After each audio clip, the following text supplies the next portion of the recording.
தெரிஞ்சு போச்சு. அதை பார்த்த பிறகு அடுத்தடுத்த எலெக்ஷன் வரும்போது இவங்களும் அவங்ககிட்ட வந்து நாடுறது, அவங்க இவங்களை நாடுறது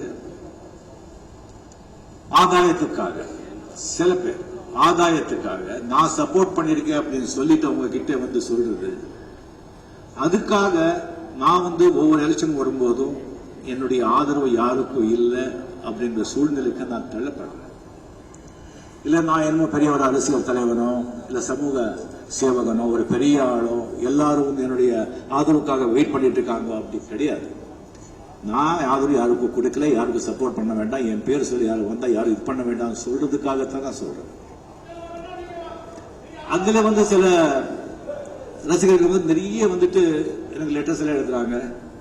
நாமளும் இப்படியே படம் பார்த்த ரசிகர்களா எப்படி இப்படியே எழுதுறதா, நாம எப்ப நம்ம முன்னேறது, நமக்கு முன்னால பிறந்தவங்க எல்லாம் வந்து ஒயிட் ட்ரெஸ் போட்டு இனோவால போறாங்க, அந்த வண்டியில போறாங்க, இதுல போறாங்க, கவுன்சிலர் ஆகிறாங்க, எம்எல்ஏ ஆகிறாங்க, மினிஸ்டர் ஆகிறாங்க. நாம எல்லாம் எப்போ எப்படி ஆகுறது, நாம எப்போ பணம் சம்பாதிக்கிறது, நாம எப்போ 2-3 வீடு வாங்குறது அப்படிதான் லெட்டர் எழுதுறாங்க. சில பத்திரிகைகளையும் பேட்டி கொடுக்குறாங்க.